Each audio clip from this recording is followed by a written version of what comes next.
پاکستان میں سیکولر طبقہ ہے نا، وہ ترقی کی راہ میں سب سے بڑی رکاوٹ مذہب کو سمجھتا ہے. وہ کہے گا میں گھر سے باہر نکلتے ہوئے اپنا 4 لاکھ کا موبائل چوری کروا دوں گا اور میں اپنی وائف کا زیور چوری کروا دوں گا، لٹوا دوں گا، بچہ مروا دوں گا میں بائک پہ ڈاکوؤں کے ہاتھوں. سیکیورٹی گارڈ کے لیے میں مہینے کے 2000-3000 روپے نہیں دوں. میں کوئی غلط کام کرتا ہوں مجھے خوف ہے. یہی لوگ یہاں سے دبئی جاتے ہیں نا، سارے قانون ایسے کھڑے ہوتے ہیں لائن میں اور فالو کر رہے ہیں. جی خوف ہے. پولیس کے آفیسرز مجھے بتا چکے ہیں یار، ہم اگر ایمانداری سے کریں تو ہمیں بڑے کرنے ہی نہیں دیتے، بلکہ خطرہ ہوتا ہے کوئی ہم پہ کوئی الزام لگا کے ہمیں کوئی اندر نہ کر دیں. مجھے پتا چلا جی محسن بھائی کرنا چاہتے ہیں، اللہ نے ان کو اتنا نوازا، ان کے گھروں کے اتنے پروجیکٹ چل رہے ہیں، تو یہ 3 بیوہ عورتوں کو سہارا دے کے 3 مکان ان کے نام کرنا چاہتے ہیں. ایسے علماء بھی نہیں ملتے جو لوگوں کو ایجوکیٹ کریں کہ یار تمہیں شہر میں رہنا کیسے ہے، تمہارا مقصد کیا. وہ جب آتے ہیں ممبر محراب پہ تو وہ تفرقے کی بات کر رہے ہوتے ہیں یا اپنے مسائل بیان کر رہے ہوتے ہیں. میں ابھی کینیڈا سے ہو کے آیا ہوں تو وہاں میں نے کہا یار یہاں تو ڈسٹ بن نظر ہی نہیں آ رہا. گھروں کے باہر ہمارے یہاں صبح صبح ڈسٹ بن لوگ رکھتے ہیں، ہم بھی رکھتے ہیں، بلیوں کے ناشتے ہوتے ہیں اس میں، کتے بلی سارے بیچاری کتنی ٹینشن میں. اچھا الخدمت والوں نے ایک اچھا کام کیا، جماعت اسلامی والوں نے. اس دفعہ جب بارشیں برسی ہیں انہوں نے کنویں کھود کے نا کہا کہ یہ وضو خانوں کا وضو کا جتنا پانی ہے یہ سارا کنووں میں جائے تاکہ بورنگ میں لوگوں کو میٹھا پانی ملے. اچھا، بہت اچھی تجویز ہے.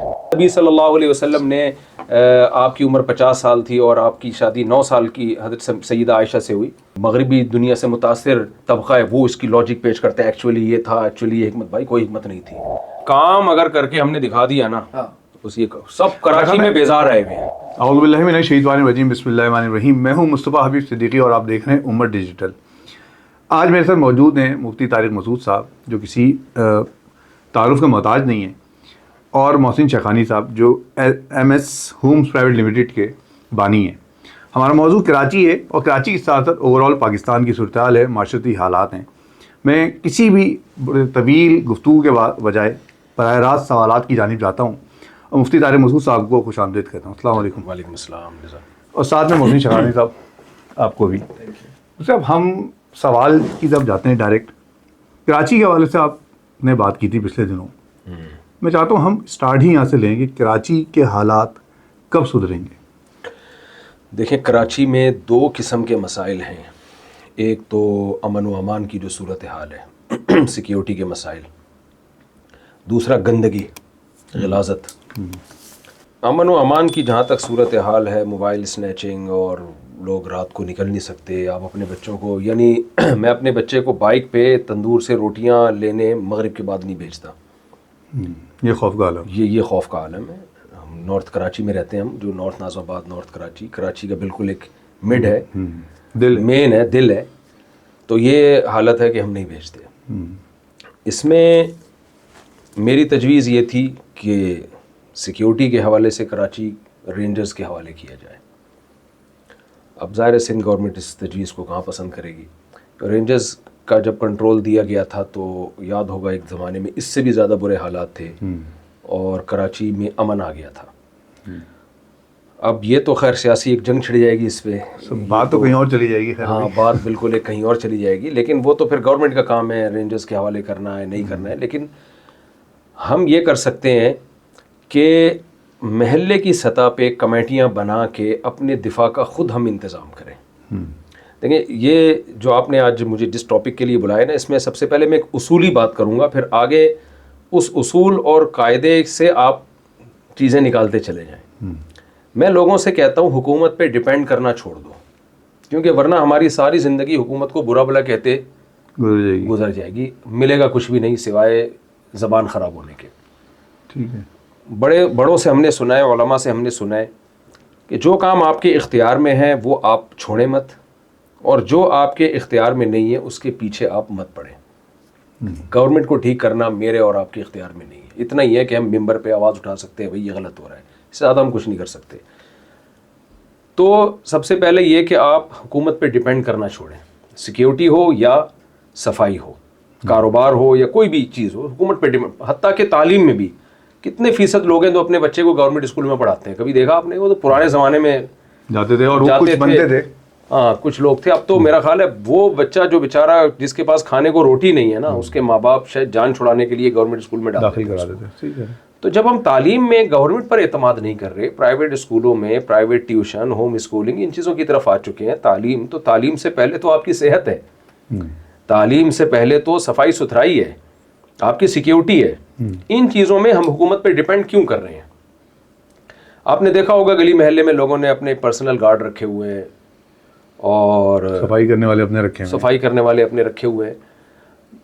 سولر سسٹم جب سے آیا, سولر پلیٹیں جب سے آئی ہیں, تو ٹھیک ہے, جو بیچارے سولر پلیٹیں نہیں خرید سکتے ان کو تو ہم یہ مشورہ نہیں دے سکتے, لیکن جو خرید سکتے ہیں انہوں نے خریدی, میٹر نکلوا کے پھینک دیا باہر, ٹھیک ہے نا, اس پہ بھی الیکٹرک نے بھیج دیا. ہاں وہ بھی, وہ تو خیر وہ تو کریں گے جو کرنا ہوگا, لیکن آج وہ مزے کر رہے ہیں, گھروں میں ڈبل ڈبل اے سی لگا کے بیٹھے ہوئے ہیں, ورنہ وہ بلوں نے ان کی کمر توڑ دی تھی. بھائی اللہ تعالیٰ سورج کی روشنی آپ کو دے رہا ہے, کوئی بل نہیں مانگ رہا آپ سے, اور اتنی اچھی سہولت دی ہوئی ہے سولر کے حساب سے, دیگر سہولتیں موجود ہیں. اللہ دے رہا ہے بجلی آپ کو, کتنی بڑی, اللہ نے رزق کا وعدہ کیا ہے نا, گورنمنٹ نے تھوڑی وعدہ کیا ہے. گورنمنٹ وعدہ کرے گی تو جھوٹ بھی بول سکتی ہے, اللہ تھوڑی جھوٹ بولتا ہے. لیکن اس میں ایک چیز یہ آتی ہے کہ ہم گورنمنٹ سے سوال نہیں کرتے, نہیں سوال کریں گورنمنٹ سے, میں یہ نہیں کہہ رہا سوال نہ کریں, لیکن ڈیپینڈ نہ کریں. سوال کرتے رہے, سوال کرنے پر کوئی پابندی نہیں, آپ کرتے رہے ساری زندگی, لیکن نا امید ہو جائے, بولنے والا کچھ نہیں ہے. 70 سالوں میں نہیں ہوا, اب کیا ہوگا؟ ارے ہم تعمیرات کی جب بات کرتے ہیں کراچی شہر کے اندر, خاص طور پہ رہائش کے حوالے سے بڑے مسائل ہیں. ابھی آپ نے دیکھا ہوگا لیاری میں جس طرح کا حادثہ ہوا ہے, جی یہ ہمارے یہاں پورشن اور پتہ نہیں کیا کیا سسٹم بن رہے ہیں. میرے ساتھ محسن شقانی صاحب بھی موجود ہیں, میں چاہتا ہوں کہ اس پہ بھی بات ابھی کر لوں, کیونکہ آگے آپ کے سوالات تو بہت اہم ہیں جو مجھے عقیدت ہے آپ کے ٹاپک پہ جانا ہے. میرے صاحب ہم جب رہائش کی بات کرتے ہیں, تعمیرات کی بات کرتے ہیں, تو آپ لوگ پروجیکٹ لے کر آتے ہیں, چیزیں لے کر آتے ہیں, لیکن کراچی میں رہائش کا مسئلہ حل ہو کے نہیں دے رہا کسی طرح بھی. بیسیکلی جب اسکیمز بنائی جاتی تھی, آپ سمجھے نظامی صاحب کے زمانے تک کراچی میں جو نئی اسکیمز آ رہی تھی وہ لوگوں کو پرووائڈ کر رہی تھی جو کم قیمت والی چیزیں تھیں جو ان کے رینج میں تھی. میرے خیال سے 30 سال 35 سال ہو گئے, نہ کیسر ٹاؤن کا قبضہ ملا, نہ ہاکس بے اسکیم کا قبضہ ملا, اور اس کے بعد کوئی اسکیم بھی نہیں آئی. سرکاری اسکیم ہی ہے. سرکاری اسکیم جب آپ, وہ ماسٹر پلان ہوتا ہے نا, آپ کو شہر کو پھیلانا ہوتا ہے, جب آپ شہر کو پھیلائیں گے تو آگے چیزیں چلے گی. لیکن اب شہر کے اندر ہی ورٹیکلی جائیں گے, جب آپ اپنے وسائل ہی نہیں دیں گے تو مشکل بڑھتی جائے گی. اور یہ انلیگل کنسٹرکشن بڑھتی گئی. آپ کی ضرورت تھی لوگوں کی, لوگوں کے پاس جگہ نہیں تھی, لوگوں کے پاس قیمت نہیں تھی, وہ پورشن میں رہنا لگے کہ ان کو کم قیمت میں مل رہا تھا. تو آدمی کہیں نہ کہیں خود ہی اپنے وسائل ڈھونڈتا ہے جب آپ پالیسیز نہیں دیتے. مولانا صاحب نے ابھی ذکر کیا کہ ہم گورنمنٹ بالکل ہم چھوڑ دیں, لیکن پالیسیز تو انہی لوگوں نے دینی ہے. وہ ٹیکس کی پالیسی ہو, وہ قانون بنانا ہو, وہ چیزیں بنانا ہو, اگر وہ پالیسی بھی نہیں آئے گی تو لوگ کیا کریں گے؟ میں کہہ رہا ہوں کہ ابھی بھی بہت مشکل حالات ہے. جو کراچی شہر میں جو بلڈنگ گری, ابھی نئی 2000 بلڈنگوں کو آپ ڈینجرس کہیں گے, ان لوگوں کو نکالیں گے تو ان کا پہلے بندوبست تو کرنا ہے نا, ان کو رکھنا ہے, ان کو اس پالیسی دینی ہے کہ وہ بلڈنگ کیسے بنے, ان کی ٹیکنیکل سائٹس کو دیکھی جاتی ہے. تو میں سمجھتا ہوں کہ یہ بہت امپورٹنٹ ہوتا ہے جہاں پہ پالیسیز کی بات آتی ہے, گورنمنٹ از امپورٹنٹ. اور باقی چیزوں میں ہمیں اپنے راستے, جیسے کہا حضرت نے, تو ہمیں واقعی ہم سب کو مل کے اپنے راستے. یہ دیکھیں نا, رائے مفتی صاحب نے اس طرح بھی پچھلے دنوں مفتی صاحب کا سنا تھا, آپ کا اپنے پروجیکٹ ہے بہرا, اس میں بھی وہارا, اور مفتی صاحب نے خود بھی وہاں دورہ کیا ہے. میں بہت عرصے سے بات کراچی شہر میں کہتا ہوا آ رہا ہوں لوگوں سے انٹرویوز کرتے ہوئے کہ جو بلڈرز ہیں, جو آپ لوگ کام کرتے ہیں, تو کیوں نہیں ایسے پروجیکٹس میں کام کر رہے کہ جیسے آپ نے ابھی وہاں شروع کیا ہے شہر کے لیے, کہ یہ جو گنجان آباد میں لوگ موجود ہیں وہ ادھر شفٹ ہو سکیں. ڈیفینیٹلی ابھی ہم نے اسلام آباد میں کرنے کا مطلب یہ ہے کہ وہاں سے پالیسیز اپروو ہو جائے, فائنینس پالیسی اپروو ہو جائے, اور کچھ چیزیں ایسی ہیں جو فیڈرل سے ہونی ہے. تو ہم نے اسلام آباد میں ابھی یہ شروع کیا ہے, اس کے بعد انشاءاللہ کراچی میں بھی اس کو سیکنڈ فیز میں لے کے آئیں گے. اور کراچی میں لانے کا مطلب یہ ہے کہ ہمیں انوائرمنٹ تو چاہیے نا. آپ کو لوگ پریشان کر دیں, آپ کو لوگ ایلیگیشنز کر دیں, آپ لوگ کرپشنز کر دیں, تو وہ چیزیں اس وقت ڈر لگ رہا ہے. ہمیں چاہیے کہ ہم کام کریں تو کھل کے کریں, اور وہ چیزیں جب تک لوگوں کو اعتماد نہیں ہوگا, جب تک چیزیں نہیں ہوگی, تو یہ بہت امپورٹنٹ ہے. میں سمجھتا ہوں صاحب اب ہم کراچی سے چلیں, ہم تھوڑی دیر کے لیے باہر آ جاتے ہیں. میرا مقصد یہ تھا شروع کرنے کا کہ ہم وہ درد بیان کریں جو درد آپ نے بیان کیا پچھلے دنوں, اور میں نے 3-4 مرتبہ آپ نے اس پہ بات کی ہے کراچی, اور خاص طور پہ آپ جس علاقے میں رہتے ہیں وہ علاقہ تو بہت زیادہ اہم ہے کراچی کے لیے, یو پی کا نارتھ کراچی یہ علاقہ. ہم اس شہر کے لیے کہتے ہیں, آپ شہریوں سے کہتے ہیں کہ وہ اپنی ذمہ داریاں اٹھائیں اور خود سسٹم بنائیں, سیکورٹی کا سسٹم بنائیں, سب کچھ کریں. علماء دین اس میں کیا کردار ادا کر سکتے ہیں؟ دیکھیں پہلے میں اپنی پہلی والی بات کو تھوڑا سا کمپلیٹ کر لوں تاکہ لوگوں کو تھوڑا سا یہ ہونا کہ گورنمنٹ پہ ڈپینڈ کرنا چھوڑیں. ہمارے علاقے میں بھی کچرا کنڈی بنا ہوا ہے نارتھ کراچی، جیسے کہ پورا کراچی ہی بنا ہوا ہے سوائے چند علاقوں کو چھوڑ کے. تو ابھی کینیڈا میں ریسنٹلی میری ایک ملاقات ہوئی، امریکہ سے آئے تھے ملنے کے لیے. کراچی میں وہ ان کو کافی ایکسپیرینس رہا ہے، اب تو خیر 20-30 سال سے وہ امریکہ میں شفٹ ہو گئے.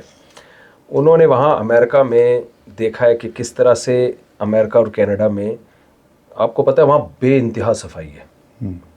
یہ آدمی حیران ہوتا ہے کہ یار کوئی پان کی پیک کی تھوک نظر نہیں آتی، کوئی بلغم کے تھپیڑے نظر نہیں آتے. مشکل میں آ جاتا ہے وہاں جا کے کہ رہیں کیسے. کیا یہ ان لوگوں نے کیسے مینیج کیا ہے؟ تو کمیٹیاں بنی ہوئی ہیں، کمیونٹی بنی ہوئی ہے، آپ گھر کے باہر گھاس نہیں کاٹتے آپ پہ جرمانہ ہو جائے گا. انہوں نے مجھے مشورہ دیا کہ مفتی صاحب آپ کے پاس ایک میڈیا ہے، آپ کی بات لوگ سنتے ہیں، تو آپ اپنے علاقے سے شروع کریں. ٹھیک ہے. ایسی کمپنیاں ہیں جن کو صفائی کا ٹھیکہ دیا جا سکتا ہے، ایسی کمپنیاں ہیں جن کو سیکیورٹی کا ٹھیکہ دیا جا سکتا ہے. تو جب آپ اپنے علاقے کو ایک لکیر کھینچ لیں کہ یہاں سے یہاں تک کا ایریا ہم نے صاف ستھرا رکھنا ہے اور سیکیور بھی کرنا ہے. دو چیزیں ہیں نا، سیکیورٹی اور صفائی، یہ دو بنیادی چیزیں. تو جب آپ کوئی ایسی تحریک چلائیں گے اور ایک علاقے کو صاف کر کے دکھائیں گے، لوگ دیکھیں گے کتنا ہرا بھرا ہو گیا یہ علاقہ، تو پورے کراچی میں ایک ہلچل مچے گی. لوگ کہیں گے ٹھیک ہے بھائی یہ آئیڈیا ہم بھی لیں گے، ہم بھی لیں گے، ہم بھی لیں گے. تو مجھے ان کا وہ آئیڈیا بہت اچھا لگا. لیکن اب ظاہر ہے یہ تو محسن شیخانی صاحب اس میں ہمیں زیادہ اچھا مشورہ دے سکتے ہیں، میں تو مولوی آدمی ہوں، ٹھیک ہے، مجھے ان چیزوں کا تجربہ نہیں ہے. لیکن ہر فیلڈ کے ماہرین موجود ہیں. آپ کوئی کام خود کرنا نہیں جانتے لیکن ماہرین سے آپ مدد لے سکتے ہیں. تو میں نے بیان میں بھی یہ بات کہی ہے کہ ہم یہ کام کرنے جا رہے ہیں اور ہم اس بارے میں مشورے کر رہے ہیں. مجھے یاد ہے لاسٹ ایئر میں ڈی سی سے ملا تھا اور میں نے کہا کہ ہمارے علاقے میں گٹر ابل رہے ہیں اور یہ ہو رہا ہے، لائنیں ڈالیں. تو انہوں نے کہا کہ بچے بہت پیدا ہو رہے ہیں، آبادی بہت بڑھ رہی ہے. میں نے کہا سر اگر بچے پیدا ہو کے گٹر کی لائنوں میں پھنس رہے ہوتے نا تو ہم کہتے کہ بچے اتنے پیدا ہو رہے ہیں کہ گھروں سے نکل کے وہ لائنوں میں پھنس رہے ہیں تو اس لیے لائنیں. یعنی آپ اپنی جو کوتاہیاں ہیں وہ آبادی پہ ڈال رہے ہیں. دنیا میں ایک منجن بک رہا ہے آبادی کا نا کہ آبادی بڑھ رہی ہے. آبادی بڑھ رہی ہے تو ورکرز بھی تو اسی حساب سے بڑھ رہے ہیں، وسائل بھی تو اسی حساب سے بڑھ رہے ہیں. آبادی کو پھیلائیں نا، آپ آبادی کو پھیلائیں، اس کے مطابق آبادی پھیلائیں. آپ گھروں کی اسکیمیں نکالیں تاکہ لوگ پھیلیں. ایک ہی جگہ پہ لوگ سب گھستے چلے جا رہے ہیں. تو گورنمنٹ کے پاس تو جواب آسان ہوتا ہے کہ جی آبادی بہت بڑھ رہی ہے، آبادی کنٹرول کریں. حالانکہ کنٹرول کر کے بھی یہی ہوگا، کچھ کوئی نیا کچھ ہونے والا نہیں ہے. جب گٹر لائنیں ڈلیں گی نہیں، صاف ہی نہیں ہوگی تو بچے 2 یا 10 سے کیا فرق پڑتا ہے؟ سسٹم ہی نہیں آپ کے پاس. تو اب میں نے یہ سوچا تھا کہ بھئی ہم کوئی کرتے ہیں کچھ ایسا، ملاقاتیں کرتے ہیں، ڈپٹی کمشنر سے بھی ملتے ہیں. اچھا الخدمت والوں نے ایک اچھا کام کیا، جماعت اسلامی والوں نے. اس دفعہ جب بارشیں برسی ہیں انہوں نے کنویں کھود کے نا کہا کہ یہ وضو خانوں کا وضو کا جتنا پانی ہے یہ سارا کنووں میں جائے تاکہ بورنگ میں لوگوں کو میٹھا پانی ملے. اچھا، بہت اچھی تجویز ہے، اس کو فالو کرنا چاہیے. تو ہمارا ارادہ تھا ہم اپنی مسجد میں یہ کریں گے اور دوسری قریب ترین مسجدوں میں ہم بورنگ کروائیں گے اور اس طرح ہم کنویں کھدوائیں گے تاکہ پانی ضائع نہ ہوتے. اللہ کی طرف سے کتنے وسائل ہیں، بارش کا پانی کتنا ضائع ہوتا ہے کراچی. یہی پانی ہم محفوظ کر لیں تو نسلیں پئیں ہمارے یہ پانی. سولر کے لیے کتنی دھوپ ہے ہمارے پاس، یورپ دھوپ کو ترستا ہے، ان کے یہاں گرمیوں میں بھی دن لمبا ہوتا ہے، دھوپ نہیں ہوتی. ہمیں اللہ نے فری میں اتنی دھوپ دی ہوئی ہے، اتنا پانی دیا ہوا ہے، بارشیں برس رہی ہیں. تو اب اس کا جو فریم ورک ہوگا، اس کا جو سسٹم ہوگا وہ تو محسن شیخانی صاحب جیسے لوگ ہمیں بنا کے دیں گے نا. اور وہ تو اس کا ایکسپرٹ تو میں نہیں ہوں.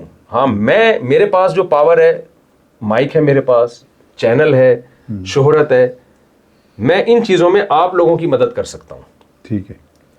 اور میں آپ لوگوں کو دعوت دیتا ہوں کہ آئیں، ہمارا دست و بازو بنے. آپ نارتھ کراچی کو ٹھیک کر کے دیکھتے ہیں، ٹھیک ہو گیا تو ہم کہیں گے دیکھو یار یہ ہو گیا، تم بھی ایسے. لیکن اس میں سب سے بڑی رکاوٹ کیا ہے؟ لوگ تعاون نہیں کرتے پیسوں کے ذریعے. کوئی کام فری میں نہیں ہوتا. اس میں ایسا کچھ نہیں ہوگا کہ سڑک بنانے کے لیے زکوٰۃ کے پیسوں سے بنائیں ہم. کچرا اٹھانے کے لیے کمپنی آئے تو وہ ہم اس کو دعائیں دے دیں ہر مہینے، جی میں آپ کے 1 گھنٹہ دعا مانگا کروں گا، آپ یہ کچرا اٹھا لیں. وہ پیسے تو پیسے انڈیویجولی تھوڑی کوئی شخص کر سکتا ہے. ایک سڑا ہوا گارڈ، سڑا ہوا کا مطلب بیچارہ ایسا لگتا ہے ہیروئنچی ہے یہ.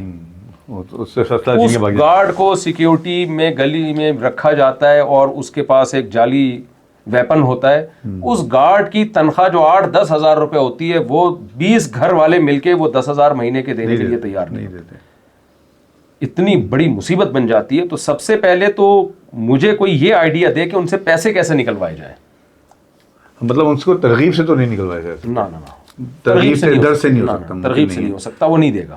ہاں وہ نہیں دے گا. اچھا ہمارے مسائل کی وہ کہے گا میں گھر سے باہر نکلتے ہوئے اپنا 4 لاکھ کا موبائل چوری کروا دوں گا, مجھے وہ 4 لاکھ روپے اور میں اپنی وائف کا زیور چوری کروا دوں گا, لٹوا دوں گا, سب کچھ اپنے بچہ مروا دوں گا میں بائک پہ ڈاکوؤں کے ہاتھوں.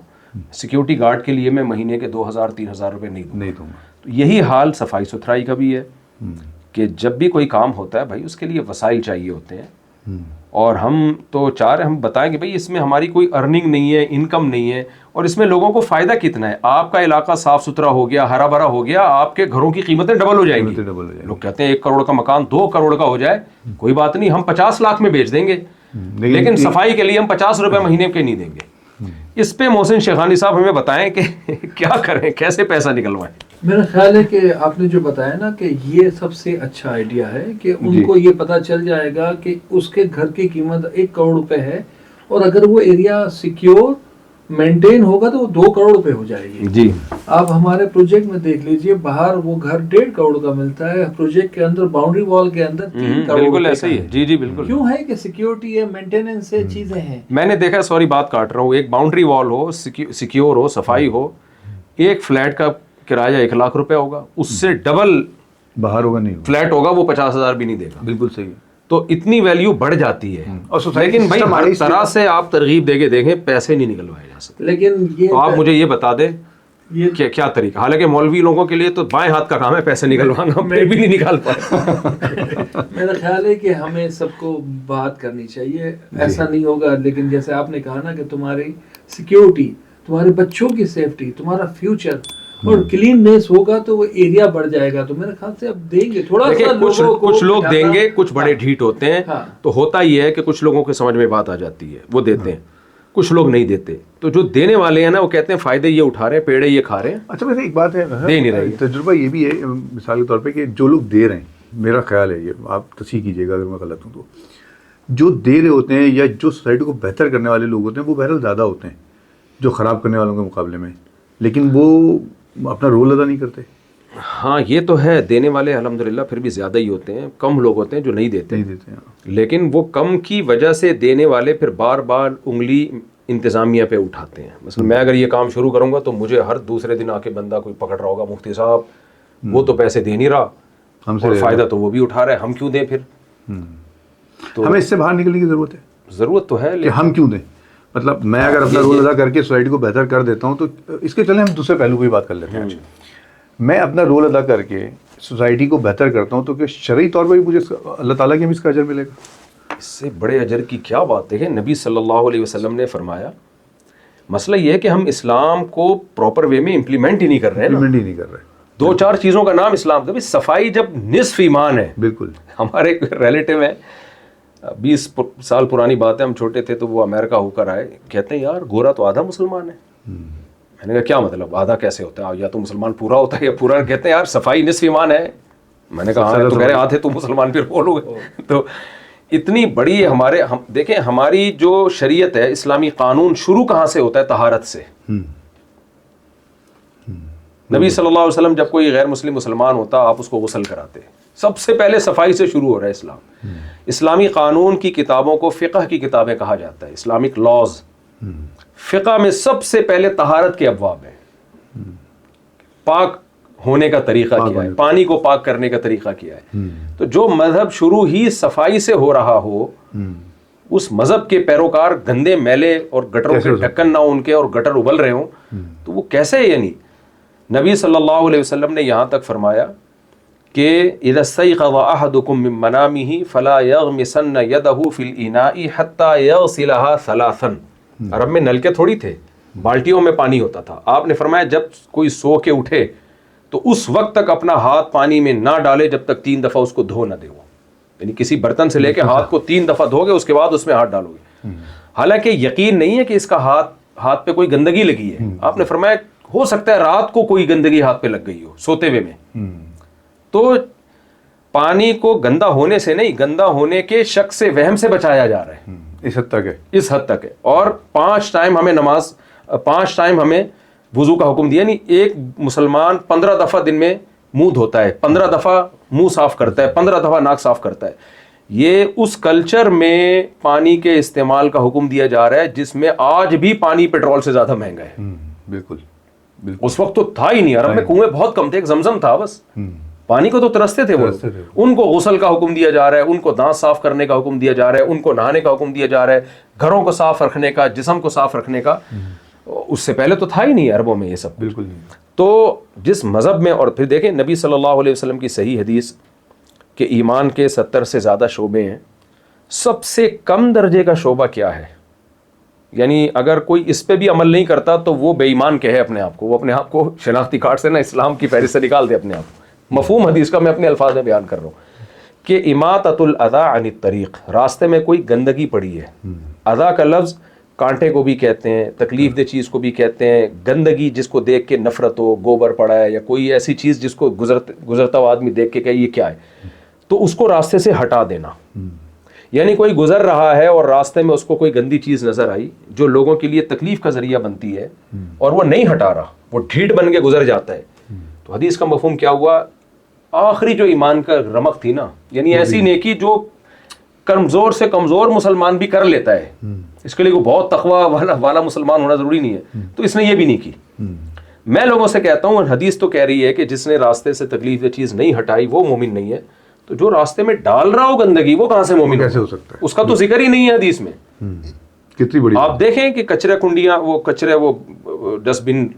میں بھی کینیڈا سے ہو کے آیا ہوں تو وہاں میں نے کہا یار یہاں تو ڈسٹ بن نظر ہی نہیں آ رہا. گھروں کے باہر ہمارے ہاں صبح صبح ڈسٹ بن لوگ رکھتے ہیں، ہم بھی رکھتے ہیں، بلیوں کے ناشتے ہوتے ہیں اس میں، کتے بلی سارے بیچاری کتنی ٹینشن میں رات میں انتظار کرتے ہیں، آدھا باہر ہوتا ہے آدھا اندر ہوتا ہے، اس سے پھر وہ لڑک بھی جاتی ہے. بے روزگار کتے ہیں ہمارے یہاں محلے کے، بے روزگار بلیاں ہیں، تو ان کی بھی نسل کنٹرول کرنے کی ضرورت ہے.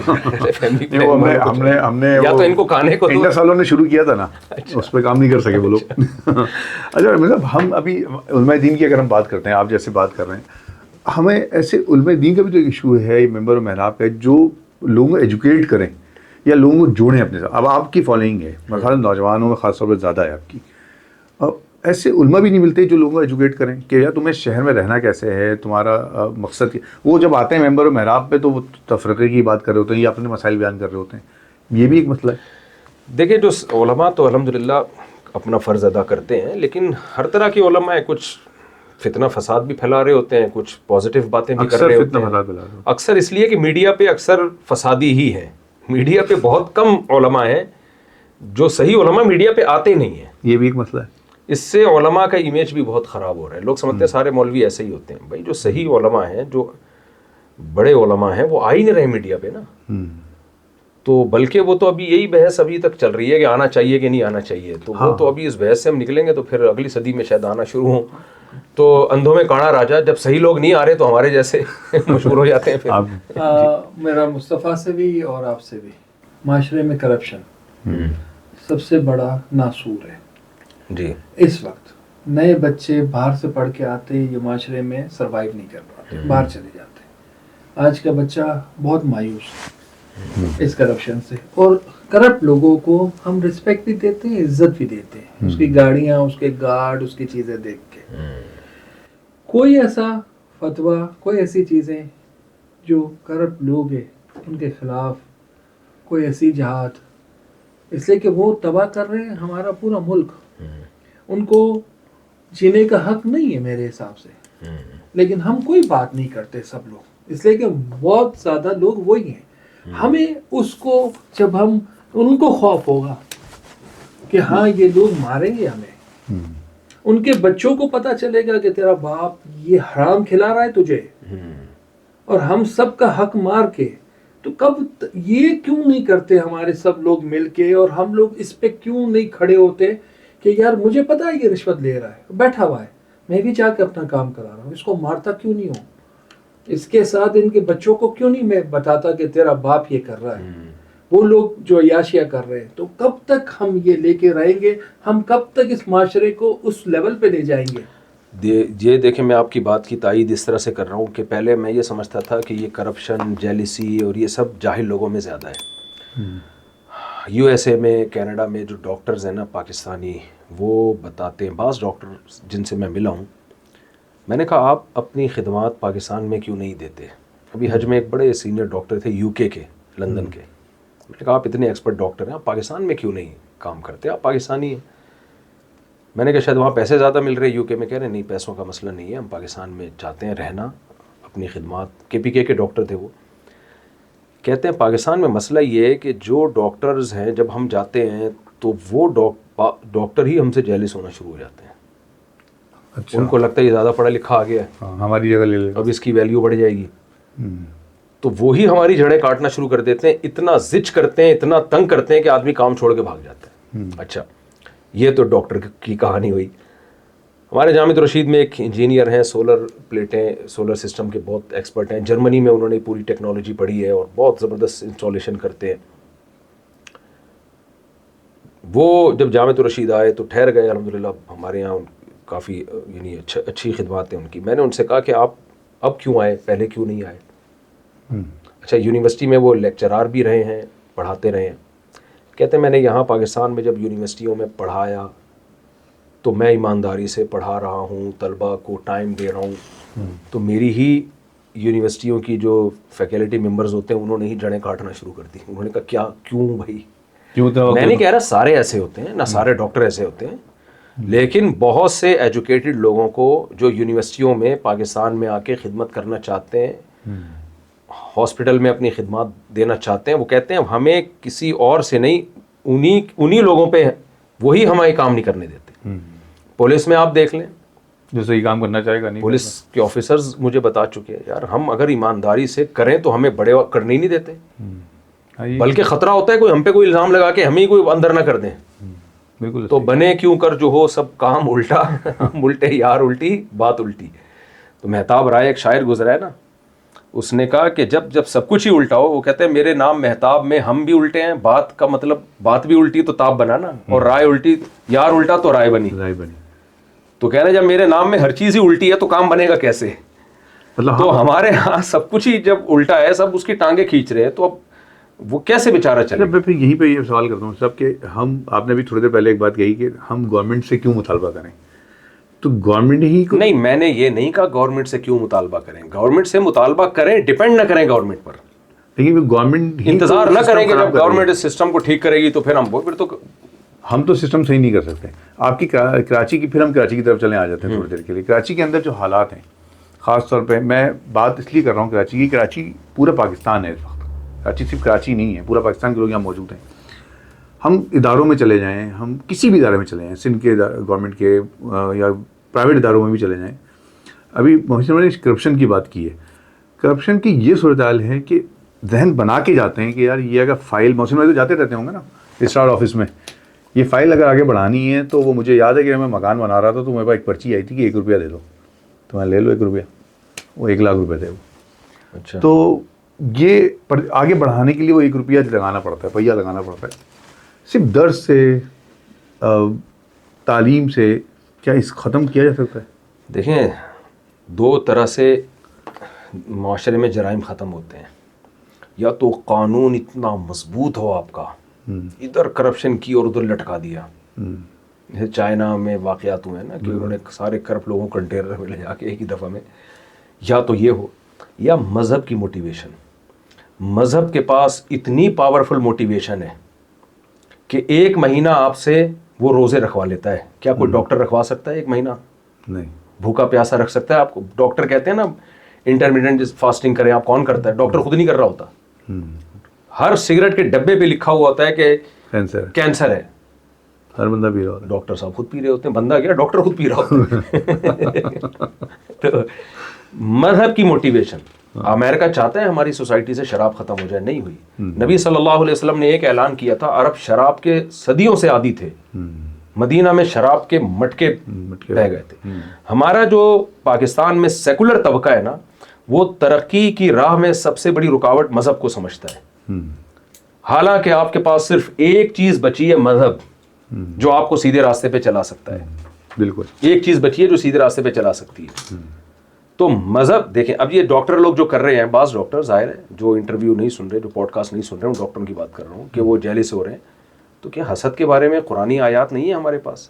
وہ ڈاکٹر رمضان کے پورے روزے رکھتا ہوگا, ایک آیت ہے قرآن کی, شہر رمضان فمن شہید منکم الشہر فلیصم, اسی ڈاکٹر کو جب یہ قرآن سنایا جائے کہ حسد, جیلسی وہ چیز ہے جس نے شیطان کو آج تک شیطان رکھا ہوا ہے.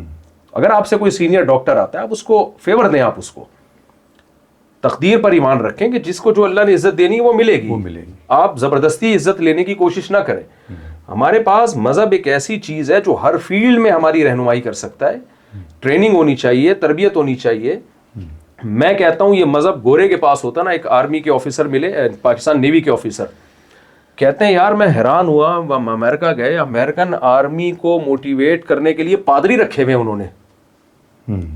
کہہ رہے یار وہ جب پادری ان کو میدان جنگ میں لڑنے کی, وہ امریکہ کو پتا ہے یار مذہب سے لوگوں کو محبت ہوتی ہے, حالانکہ عیسائی مذہب کیا اس کا حشر نشر ہو گیا ہے, پھر بھی انہوں نے پادری رکھے ہوئے ہیں کہ یار یہ فوجیوں کو ترغیب دیں گے, اور مذہب کی ایک بڑی پاور ہے مذہب میں رکھی ہے. تو کہہ رہے ہیں ہمارے پاس تو اسلام ہے, ہمارے پاس تو اسلام ہے جو زندہ جیتا جاگتا مذہب ہے, تو ہم خیر کے لیے, خیر ہی کے لیے استعمال ہوگا. اسلام ظاہر شر کے لیے نہیں ہو سکتا.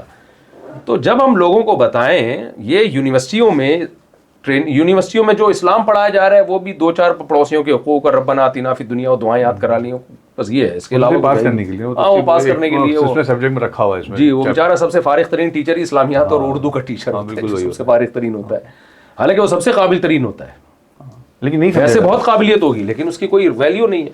تو اس لیے ہماری سوسائٹی میں اگر مذہب کے ذریعے لوگوں کو, ہم مسلم ہیں الحمدللہ, چاہے جتنے بھی گناہ گار ہوں, کلمے پہ فخر کرتے ہیں. میں بار بار کہتا ہوں یار جو مذہب آپ سے 1 مہینہ روزہ رکھوا دیتا ہے وہ باقی کیوں نہیں کچھ کروا سکتا؟ یہی مذہب آپ سے زکاتیں نکلوا دیتا ہے, یہی مذہب آپ سے 20-20 لاکھ کے جانور لا کے لوگ کاٹ رہے ہیں قربانی میں, اتنا خرچہ کرا دیتا ہے. مسجدوں میں لوگ لگا دیتے ہیں 20-20 کروڑ روپے. جہاں مذہب کی موٹیویشن ہوگی تو یہ مذہب ہم سے اخلاقی برائیاں بھی ختم کروا سکتا ہے, بشرطے کہ اس کو اس جگہ استعمال کیا جائے, بتایا جائے کہ مذہب کی یہ تعلیمات ہے, لوگوں کو مذہبی بنایا جائے, تبھی حقوق ادا ہوں گے. مذہب کا مطلب وہ نہیں ہے جو پروفیشنل بعض مولانا جو فرقواریت پھیلا رہے ہیں وہ کافر, یہ کافر, اور وہ جو یوں ٹانگیں چوڑی کرو, یوں پتلی کرو, یہ کرو, یہ تو مذہب کی بیسک تعلیمات ہے ہی نہیں نا. یہ کیلا رکھنے کا طریقہ بتا رہے ہیں, کیلا رکھنے کا وہ الگ چیز ہے. میں ایک مصطفیٰ بھائی دیکھیں سوری بات کاٹ رہا ہوں حسن بھائی, میں بھول نہ جاؤں, یہی وہ مذہب تھا. ایسے صحابہ تھے جنہوں نے زمانے جاہلیت میں اپنی بچیوں کو زندہ دفن کیا تھا. اسلام لانے کے بعد وہ بورا سر پہ لاد کے غریبوں کو تلاش کرتے تھے, کسی غریب کوئی بھوکا نہ سوئے. مذہب نے ان میں یہ تبدیلی کی. یہی صحابہ کرام اسلام لانے سے پہلے ذرا سی بات پہ کئی سال جنگیں چلتی تھی. یہی وہ لوگ تھے جب انہوں نے تجارتیں کی ہیں دنیا میں جا کے, تو ان کی ایمانداری کو دیکھ کر یہ ملیشیا اور انڈونیشیا تو بغیر جنگ کے فتح ہوئے. صرف عرب کی تجارت کو دیکھ کے یہ لوگ مسلمان ہوئے کہ ایسے نیک لوگ بھی دنیا میں ہو سکتے ہیں. نبی صلی اللہ علیہ وسلم بازار میں گئے نا, آپ نے دیکھا اوپر خشک گندم ہے, آپ نے ہاتھ ڈالا تو اندر گیلی گندم تھی. تو آپ نے صحابی سے کیا فرمایا, یہ دھوکہ کیوں دے رہے ہو تم, یہ تو من غش فلیس منا, جو تجارت میں دھوکہ دے گے ہمارا اس سے کوئی تعلق نہیں ہے. صحابہ کو جو ہے وہ ایک شعور ملا, بھئی ایسے نہیں ہوتا. تو آج دیکھ لیں کیا حال ہے.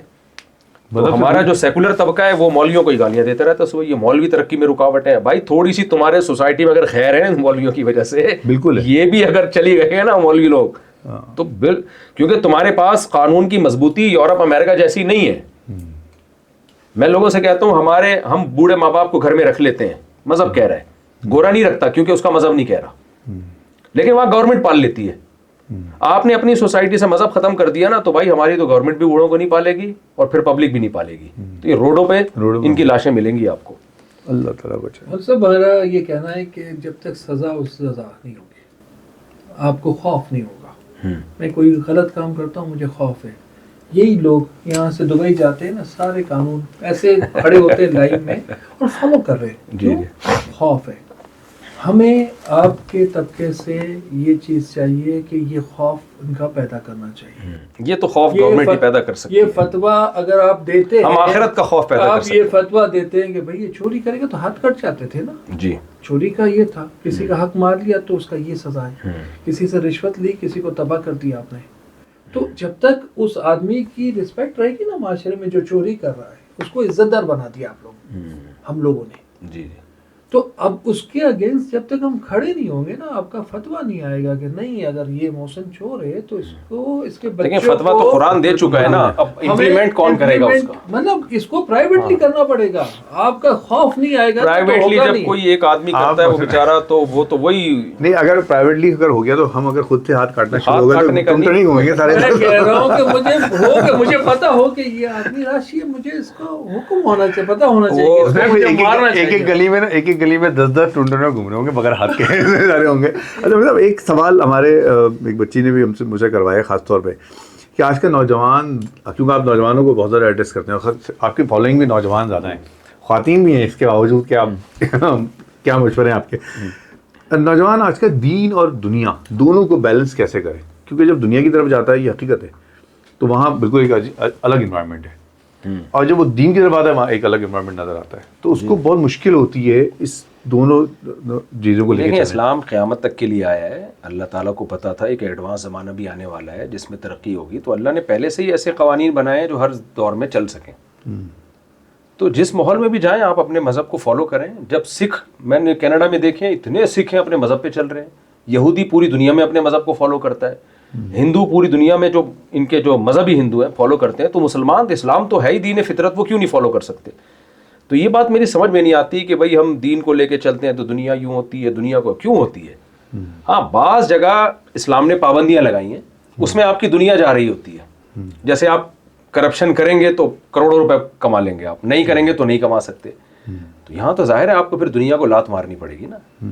تو اگر کسی لمٹ کے بغیر اسلام آپ کو دنیا کمانے کا حکم دے دے تو پھر چور کا ہاتھ کاٹنے کا کیوں حکم دے گا؟ تو اسلام نے حلال و حرام کی پابندیاں لگائی ہیں, وہ قیامت تک رہیں گی. ان پابندیوں میں رہ کے آپ جتنی ترقی کریں اتنا اچھا ہے. نبی صلی اللہ علیہ وسلم کی صحیح حدیث ہے, المؤمن القوی احب الی اللہ من المؤمن الضعیف. طاقتور مومن اللہ کو زیادہ محبوب ہے کمزور مومن سے. اب طاقت جسمانی بھی ہوتی ہے اور اکنامیکلی بھی ہوتی ہے, ایجوکیشن کی طاقت بھی ہوتی ہے, ٹیکنالوجی کی طاقت بھی ہوتی ہے. جس لحاظ سے بھی آپ طاقتور بنیں گے اللہ کی نظر میں آپ کی ویلیو زیادہ ہوگی. تبھی جتنے بھی انبیاء دنیا میں آئے ہیں سارے طاقتور تھے. کسی کو اللہ نے معاشی طاقتور بنایا جیسے سلیمان علیہ السلام کو, کسی کو جسمانی طاقتور بنایا جیسے موسیٰ علیہ السلام کو. ایک تھپڑ مارا تھا غلطی سے, وہ بندہ ہی مر گیا تھا, اتنی پاور تھی. تو اللہ کو طاقتور زیادہ محبوب ہے, اس لیے دین دنیا کو ساتھ لے کے چل رہا ہے. بلکہ یہ جملہ بھی غلط ہے, دین کو لے کے چل رہا ہے, وہ دنیا خود ہی آپ کے ساتھ چلائے گا, خود ہی آپ کے ساتھ. ہاں وہ منع ہی نہیں کرے گا, وہ اس کا حصہ ہے. اچھا مطلب ہم چلتے ہیں تھوڑا سا آپ کی دوسرے سوالات کی طرف. میرے خیال موجود بھائی بہت اہم سوالات ہیں. آپ جب بیان دیتے ہیں, بیانات دیتے ہیں, پچھلے دنوں میں آپ سے سوالات ہوئے ہیں بہت زیادہ, اس میں ان میں شادی کی ترغیب بہت زیادہ ہوتی ہے. اچھا ہم جب بھی یہ بات کرتے ہیں دوسری شادی کی تو ہم اس کو ایک مذاق کے طور پر لے رہے ہوتے ہیں. جی جی. پہلے تو یہ بتائیے کہ ترغیب کیوں ہوتی ہے اور پھر کیوں مذاق لیتے ہیں؟ دیکھیں, جس کام کی سوسائٹی میں ضرورت ہو, اگر اس کی مخالفت بہت زیادہ ہو تو اس کی ترغیب کم ہونی چاہیے یا بہت زیادہ ہونی چاہیے؟ زیادہ ہونی چاہیے. اگر ایک چیز کی مخالفت کم ہوگی تو میں شادیوں کی ترغیب کم کر دوں گا. آپ کرنا چاہتے ہیں آپ کر لیں, تھوڑی سی مخالفت ہوئی, مجھے پتہ چلا محسن بھائی نے کی اس بھابھی سے پیشگی معذرت, مجھے پتہ ہے آپ نہیں کریں گے اس لیے میں آپ کی مثال دے رہا ہوں. مجھے پتہ چلا جی محسن بھائی کرنا چاہتے ہیں, اللہ نے ان کو اتنا نوازا, ان کے گھروں کے اتنے پروجیکٹ چل رہے ہیں, تو یہ 3 بیوہ عورتوں کو سہارا دے کے 3 مکان ان کے نام کرنا چاہتے ہیں. ان کو بھی, وہ بھی برائی سے بچ جائیں گی, ان کو بھی نیک صالح اولاد مل جائے گی. آپ ترغیب دے رہے ہیں؟ ہاں میں نہیں, میں مثال دے رہا ہوں, میں ترغیب نہیں دے رہا آپ کو, مجھے پتہ نہیں کریں گے آپ. تو مجھے پتا ہو یہ کریں گے, جب یہ کریں گے تو سوسائٹی ان کے خلاف نہیں ہوگی, یا مخالفت کرے گی, تھوڑی سی مخالفت, تو میری ترغیب بھی پھر تھوڑی سی ہی ہوگی. ٹھیک ہے, سال میں 1 بیان ہوگا اس ٹاپک پہ میرا. لیکن مجھے پتا ہے کہ اگر کی تو جو ان کے حشر ہونے والا ہے نا یا ان جیسے کسی نے کی, جو رکھ سکتے ہیں, سہارا بن سکتے ہیں, گھر دے سکتے ہیں, زنا سے بچ سکتے ہیں, دوسروں کو بچا سکتے ہیں, اور وغیرہ وغیرہ جو اس کے فضائل ہیں, تو مخالفت پھر بے تحاشا ہوگی. لوگ جینا حرام کر دیں گے, اولاد گریبان پکڑ لے گی آ کے, لوگ باغی ہو جائیں گے, آپ مسجد کے امام ہو تو آپ کو امامت سے نکال دیا جائے گا. جب اتنی مخالفت ہوگی تو پھر ترغیب بھی اسی لیول کی ہوگی. تو اس لیے اس سلسلے میں اسی لیے میں پھر لوگ بیزار ہوتے ہیں, اس مفتی کو دیکھو شادی کرتا رہتا ہے. میں لوگوں سے کہتا ہوں تم جتنے مرضی بیزار ہو جاؤ نا, میری صحت پہ کوئی فرق نہیں پڑے گا. آپ باہر جاتے ہیں, آپ باہر ممالک میں گھومتے ہیں, خاص طور پر مغربی ممالک ہوں یا اسلامی ممالک ہوں, یہ مسئلہ ہماری ہی ہے صرف کہ ہم جب دوسری شادی کی بات کرتے ہیں ایک مرد کی تو ہماری یہاں ایک آواز اٹھنا شروع ہو جاتی ہے, کیا بات کر رہی ہے, یا آپ کو وہاں پر بھی کوئی ایسی چیز؟ وہاں پر مسلمانوں میں دوسری شادی جب کریں گے ٹھیک ٹھاک مخالفت ہوتی ہے. انگریز 10 گرل فرینڈز رکھے, ایک اس کی بیوی ہو, کسی کو کوئی اعتراض نہیں ہوتا, لیگل ہے. اس گرل فرینڈ سے بچے بھی پیدا ہو رہے ہوتے ہیں. میں نے وہاں جو وکلا تھے ان سے پوچھا بھی, تو میری ریسنٹلی پچھلے ہفتے ہی میں آیا ہوں, تو وہ کہتے ہیں یار تو 10 گرل فرینڈ رکھو, 20 گرل فرینڈ رکھو, کچھ بھی نہیں ہے, بچے بھی پیدا ہو رہے ہیں اس کے. اور پھر انگریز لڑکی جو مسلمان ہوتی ہے نا, اس کو بھی کوئی اعتراض نہیں ہوتا کہ اپنے شوہر سے کہ دوسری کر لو, کیونکہ وہ زمانہ جاہلیت جو انگریزوں کا جو کفر کا دور ہے, جاہلی سے میری بات کفر, وہ دیکھ چکی ہے کہ ان کی سوسائٹی میں ہسبینڈ ایک ہوتا ہے, اس کی دوستیاں 10 لڑکیوں سے ہوتی ہیں. تو وہ جو گوری مسلمان ہوتی ہے نا, وہ ایکسیپٹ کر لیتی ہے ایزیلی اس کو کہ کوئی بات نہیں, میرے شوہر کی ایک بیوی ہو, مجھے پتا ہے کہ یار اس کی ایک وائف ہے, یہ ادھر ہی جاتا ہے, یہ اس سے 1000 گنا بہتر ہے کہ مجھے پتہ ہی نہیں کہ اس کے کس سے تعلقات ہیں. تو اس لیے جو گوریاں مسلمان ہو رہی ہیں ان کے لیے اس کو ایکسیپٹ کرنا بہت آسان ہے. ہماری جو پرانی ہے نا, جو اسلام چلا رہا ہے, ان کو نہیں سمجھ میں آتا, ان کی سمجھ میں نہیں آتی. میرا خیال ہے اس میں ایسا نہیں ہے کہ یہ عرب کلچر میں عام ہے, 2 بیویاں. عرب میں تو ہے عام, لیکن ہمارے ہم لوگ ہندوؤں کے ساتھ بھی ہندوؤں کے کنورٹڈ ہیں. ہمارا بہت سی چیزیں, بارات وہیں سے آئی ہمارے یہاں, جہیز وہیں سے آیا, ہمارا کنورشن وہیں سے, وہی ہمارے رسمیں مکس ہم چلاتے رہے. ہمارے مغلیہ دوروں نے آپس میں اپنی حکومتوں کو آگے بڑھانے کے لیے چلتا رہا. تو اس وجہ سے میں سمجھتا ہوں تو اس کو بہتر کرنے کی ضرورت ہے. اس میں اویئرنیس یہ آئے کہ عورتوں کو یہ ڈر نہ ہو کہ وہ نئی بیگمہ چھوٹی والی لے کے آئیں گے. وہ سہارا بننا از ٹوٹلی ڈفرینٹ. آپ وہ معاشرہ بہتر کرنا, لیکن زنا سے تو پھر بھی بہتر ہے چھوٹی والی لے آئے, اس کو گھر تو دے رہا ہے نا. اگر محسن بھائی جیسے لوگ ہیں, چھوٹی والی بھگا کے تو نہیں لا رہا نا, اس کے باپ کی پرمیشن سے, اس کی اجازت سے لا رہا ہے. وہ چھوٹی والی نہ آئے, وہ اپنے جیسے سے کر لے. لیکن وہ جو کسی بڑے والے کو ترجیح دے رہی ہے تو کچھ ضرورت ہوگی, اس کی مجبوری ہوگی. تو اس لیے اسلام میں عمر کی کوئی قید نہیں ہے. آپ بڑی عمر کے ہیں, چھوٹی عمر کی لڑکی سے شادی کریں, لڑکی کی عمر بڑی ہے, وہ چھوٹے عمر کے آدمی سے شادی کر لے. بالغ ہونا ضروری ہے دونوں کے لیے. یہ تو ہم لوگ نے ادھر ادھر سے سیکھا ہے کہ یہ ایج ڈفرینس, بھائی کچھ بھی نہیں ہے. جس کو جو پسند ہو, اللہ نے قرآن میں کہہ دیا ما طاب لکم, جو پسند ہو. لوگ کہتے ہیں نبی صلی اللہ علیہ وسلم نے, آپ کی عمر 50 سال تھی اور آپ کی شادی 9 سال کی حضرت سیدہ عائشہ سے ہوئی, تو پھر جو ہمارے جو مغربی دنیا سے متاثر طبقہ ہے وہ اس کی لاجک پیش کرتا ہے, ایکچولی یہ تھا, ایکچولی یہ حکمت. بھائی کوئی حکمت نہیں تھی. نبی کا عمل ہمارے لیے دلیل ہے. نبی نے عمل کر کے بتا دیا کہ یہ بھی ٹھیک ہے. نہ اس پہ امی عائشہ کو کوئی اعتراض تھا, ساری زندگی آپ کی خوشیوں سے گزری ہے. تو جب وہ بھی خوش تھیں, ہمارے پیغمبر بھی خوش تھے, تو ہمیں کیا کرنا ہے, ہمیں کیوں. تو اسلام نے اتنی آزادیاں اس لیے رکھی ہیں. نارملی تو ایج ڈفرینس نہیں ہونا چاہیے, نارملی تو جوڑ کی شادی ہو جو زیادہ فرق نہ ہو عمر میں, لیکن اگر ہو بھی رہا ہے اور دونوں خوش ہیں, ٹھیک ہے. ٹھیک ہے. اب ویسے میں تو یہ نبی نے یہ بھی تو کیا نا, سیدہ حضرت خدیجہ کی عمر 40 سال تھی اور آپ کی 25 سال. کون کرتا ہے آج کل؟ تو اسلام میں یہ بھی ہے. بیوی کی عمر بھی زیادہ ہو سکتی ہے, بیوی کی عمر زیادہ بھی ہو سکتی ہے, کم بھی ہو سکتی ہے. آج میں نے تو ایسے نکاح پڑھائے ہیں, لڑکا بالکل 24-25 سال کا اور لڑکی 40-45 سال کی. فورا خاندان نے احتجاج کیا, ہم نے کہا جاؤ ہم پڑھائے گا نکاح. نکاح ہوا اور ان کی اولادیں ہنسی خوش زندگی گزار رہے ہیں. تو بھائی جب اس کو 50 سالہ پسند آ رہی ہے, 45 سالہ پسند آ رہی ہے, دعوت میں ہم جاتے ہیں نا, لوگ دال چاول دیکھ کے میں دال چاول کی طرف چلا جاتا ہوں. لوگ کہتے ہیں مجھ سے آپ یہ کھائیں, میں کہا یار تم نے میری خوشی کے لیے جب کھانا رکھا ہے تو مجھے اگر بھنڈی دال چاول پسند آ رہے ہیں تو مجھے کیوں گوشت کھلا رہے ہو. اچھا, ہم آپ کے بیانات کی طرف آتے ہیں. اب خاص طور پہ پچھلے دنوں بھی آپ کے بیانات بہت زیادہ رہے, مفتی مولانا طارق جمیل صاحب کے حوالے سے بھی, پھر انجینئر مرزا صاحب کے حوالے سے بھی بہت زیادہ رہے. آپ کو لوگ بہت زیادہ سنتے ہیں, سمجھتے ہیں, آپ کے بیانات میں کبھی سختی آ جاتی ہے بہت زیادہ, صحیح ہے؟ ٹاپک کیا ہوتا ہے جس میں سختی آ رہی ہے؟ انجینئر مرزا کے ٹاپک اگر ہم بات کر لیتے ہیں. نہیں, انجینئر مرزا کے ٹاپک پہ سختی کا کیا مطلب؟ کوئی میں بغیر دلیل کے بات کر رہا ہوتا ہوں یا یعنی کوئی مثال دینا تو پھر میں اس کو ایکسپلین کر مثال کے طور پر انجینئر مرزا نے ایک کسی حوالے سے آپ کو چیلنج کیا. میں پچھلے دنوں آپ کا پروگرام دیکھ رہا تھا, وہ شاہد بٹی صاحب والا, آپ نے اس میں بھی اس کا جواب دیا ہے. مجھے اس پہ اعتراض نہیں ہے کہ انہوں نے چیلنج کیا. میرا خیال یہ تھا کہ شاید مفتی صاحب جس سطح کے آدمی ہیں ان کو اس کو لفٹ نہیں کرانی چاہیے تھی. کیا صحیح ہے؟ اچھا دیکھیں, لفٹ نہیں کرانی چاہیے تھی تو اس سے غلط میسج جاتا. لوگ سمجھتے ہیں ہمارے پاس دلائل نہیں ہیں.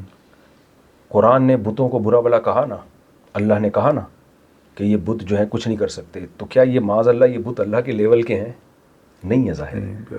لیکن اللہ نے لوگوں کو گمراہی سے بچانے کے لیے کہ تم نے تو ان کو خدا بنا لیا ہے نا, نہ ان کے پاؤں ہیں, نہ ان کے ہاتھ ہیں, نہ ان کی آنکھیں ہیں جن سے یہ دیکھتے ہیں, تو کیوں اپنی زندگیاں برباد کر رہے ہو؟ انجینئر مرزا کوئی باقاعدہ عالم نہیں ہے. مولانا عمران صفدر صاحب نے تو اب اس کے بارے میں پوری ڈیٹیل کھول کے رکھ دی ہے کہ تضاد. قیصر احمد راجہ صاحب انہوں نے بھی پوری ڈیٹیل بیان کی ہے بہت مدلل انداز میں. تو میرا مقصد اب انجینئر علی مرزا کا کوئی نیا پھڈا کھولنا نہیں ہے, کیونکہ میں کوئی بات کرتا ہوں پھر وہاں سے جواب, پھر یہاں سے ایک نئی جنگ چھڑ جاتی ہے. لوگوں کے یہ مسائل ہیں نہیں ابھی, آپ نے پوچھ لیا تو بتا رہا ہوں. تو میں بھی نہیں سمجھتا تھا کہ وہ اس لیول کا آدمی ہے کہ اس کو جواب دیا جائے, لیکن لوگ سن رہے ہیں. ایک ایک کلپ پہ کئی ویورز ہوتے ہیں اس کے. میں سوال یہ کرنا تو پھر ایسے صورت میں عوام اگر کسی غلط ٹریک پہ چل رہی ہے, خاص طور پہ صحابہ کے معاملے میں, تو پھر ہماری شرعی ذمہ داری ہے. تو میں نے چیلنج اس لیے قبول کیا تھا اور اس لیے میں جہلم گیا تھا. 48 آورز میں وہاں ٹھہرا رہا ہوں. انہوں نے جواب نہیں دیا, پھر میں واپس آ گیا. پھر اس کے بعد انہوں نے کہا آن لائن کر لو, پھر میں نے آن لائن کا بھی جواب دیا, تو وہ آن لائن پہ بھی پیچھے ہٹ گئے. تو یہ اچھا مولانا طارق جمیل صاحب کا حوالے سے بھی پچھلے دنوں ہوا, آپ نے ان کو ڈیفینڈ کیا. بلکہ میں سوال کرنے کا مقصد یہ کہ اگر علماء دین ان سب ایشوز میں لگ گئے تو کیا وہ حقیقی جو ایشوز ہیں اس پہ بات ہو سکے گی؟ بالکل صحیح کہہ رہے ہیں. یہ جو ان چیزوں میں چاہے مولانا طارق جمیل صاحب ہوں چاہے کوئی بھی ہو, ہمیں ان ایشوز میں نہیں پڑھنا چاہیے. جو کام ہے جو آپ نے جن چیزوں کی طرف اشارہ کیا, یہ کرنے کے کام ہیں علماء کے. تو اب بات یہ ہے نا کہ وہ کسی بھی شخصیت کو لوگ ہدف بنا کے اس پہ کیچڑ اچھالنا شروع کر دیتے ہیں. تو جائز چیزوں میں پھر ان کی حمایت کرنی یہ شرعی ذمہ داری ہے. ہاں اگر ان سے کوئی غلطی ہوئی ہے تو اس غلطی میں ان کا دفاع کبھی بھی نہیں کرنا چاہیے. ٹھیک ہے. میرا دوبارہ ٹاپک شہر کے حالات, لوگوں کی اصل تو ہمارا یہی ٹاپک تھا. وہ ٹاپک ہے, ہم ادھر چلے آئیں گے. کیسے بہتر کریں شہر کو, کراچی کو. اور آپ نے اور ہم نے ابھی جو بات کی کہ محلے کمیٹیاں بنائی جائیں اور اس کے لیے سیکیورٹی چیزیں اور جو بھی حالات ہیں اس کو ہم لے کے چلیں. مسجد ہر علاقے میں الگ الگ فرقے کے لوگ سب ہم الگ الگ بھی پڑھتے ہیں, مسجدوں سے نہیں شروع کیا جائے. میں نے تو نیت کی ہے اور میں نے آپ سے مشورہ بھی لیا تھا اس بارے میں. بالکل میں نے آپ کو, اور آپ کا جو ایک ہاؤسنگ اسکیم کا پروجیکٹ تھا اس کو بھی میں نے اسی لیے پروموٹ کیا کہ اس طرح کے پروجیکٹ ہوں تو اس میں ایک متوسط درجے کی آمدن والے لوگوں کو صاف ستھرے علاقوں میں گھر ملے. اور میرا ابھی یہی ارادہ ہے کہ ہم اپنے نارتھ کراچی کے لیے کام شروع کریں, اور اس میں یہی ہے کہ ہر گلی محلے سے 2 لڑکے لے لیے جائیں جو والنٹیئر ہوں, اور اس میں یہ نہ ہو کہ کوئی سیاست میں پھر آگے جانا چاہتا ہو, کیونکہ کیش کسی نے نہیں اپنے آپ کو کرانا. سیاست ریاست کا کمیونٹی خدمت ہو بس. گورنمنٹ کو آپ ٹانگ نہ اڑائیں کسی کام میں, ٹھیک ہے نا. ان کو یہ خطرہ نہ ہو کہ کوئی نئی کوئی اسٹیبلشمنٹ پتہ چلا متحرک ہو گئی کہ یہ کوئی نیا عمران خان آ رہا ہے یا کوئی نیا جو ہے وہ کوئی آ رہا ہے, تو بھائی ایسا نہ کوئی نیا الطاف حسین آ رہا ہے, کچھ بھی ایسا نہیں ہے. ہم نے صرف ایک فی سبیل اللہ اپنے علاقوں کو درست کرنا ہے اور درخت لگانے ہیں. نبی نے فرمایا جس نے ایک درخت لگایا, صحیح بخاری مسلم کی حدیث ہے, حدیث کا مفہوم ہے موت کے بعد بھی اس درخت کا ثواب اس کو ملتا رہے گا جو چرند پرند فائدہ اٹھائیں گے. صفائی نصف ایمان ہے. تو ہم اگر اپنے علاقوں کو صاف رکھ لیں گے اور اس کو ہرا بھرا کر دیں گے تو ہم قبر میں ہمیں اس کا ثواب ملے گا بے شک. تو اس نیت سے میرا ارادہ بھی ہے اور میں لوگوں سے اب اس سے میں ملاقاتیں بھی انشاءاللہ, اور آپ سے بھی میں نے کہا تھا میں ٹائم لوں گا, آپ مجھے گائیڈ کریں, بلکہ آپ بتائیں گے میں نے کیا کرنا ہے. جو جو کہتے رہیں گے وہ میں کرتا رہوں گا. نہیں انشاءاللہ ہم نے یہ کرنا ہے. اور اس شہر کو مطلب یہ جماعت اسلامی والوں سے بھی میرا ارادہ ہے ملنے کا. الخدمت انہوں نے جیسے وہ کیا نا ابھی اس دفعہ بارشوں میں ویڈیوز آئی تھیں ان کی کہ ہم نے کیسے مسجدوں میں کنویں بنائے ہیں جن میں وضو کتنا پانی وضو کا ضائع ہوتا ہے. یہ سارا پانی زمین میں چلا جائے وہی پانی یوٹیلائز ہوگا. سب سے بہترین فلٹر زمین ہے اللہ نے بنائی ہے.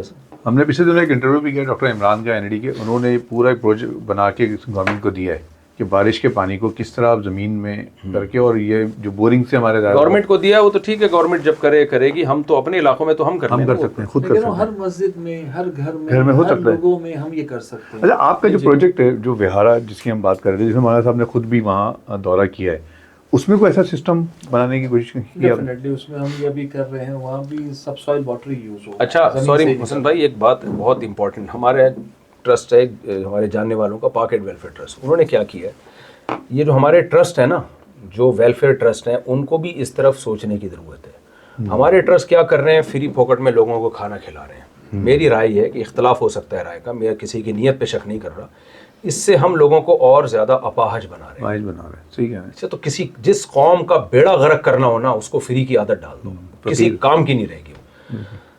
باہر ممالک میں, مغربی دنیا میں جو وہاں کے نیٹیوز ہیں, بعض کنٹری ایسے بھی ہیں, نام نہیں لے سکتا میں ان کنٹریز کا, کہ وہاں کی حکومتوں نے ان اصل جو نیٹیوز جن کو جنگیں کر کے ان کے علاقے فتح کیے, ان کو فری میں منتھلی پیسے باندھ دیے.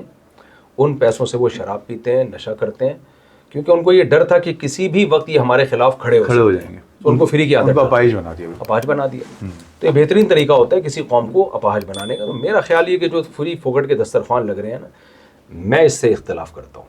پاک اینڈ ویلفیئر ٹرسٹ نے کیا کیا ہے, اندرون سندھ جا کے سولر پلیٹیں لگا کے کنویں کھودے اور سولر کے ذریعے موٹر کا انتظام. اب یہ تو وہ بیچارے غریب لوگ کر نہیں سکتے تھے, اور انتہائی غریب لوگ ہیں, ان کو بکریاں بانٹ دی انہوں نے. وہ کہتے ہیں ہمیں ایک بکری نا ہمارا گھر چلا سکتی ہے, اسی کا دودھ پیتے ہیں, اسی کے بچوں کو بیچتے ہیں وہ. ٹھیک ہے. تو انتہائی غریب لوگوں کے لیے اس طرح کے پروجیکٹ آپ جیسے لوگ سوچ سکتے ہیں.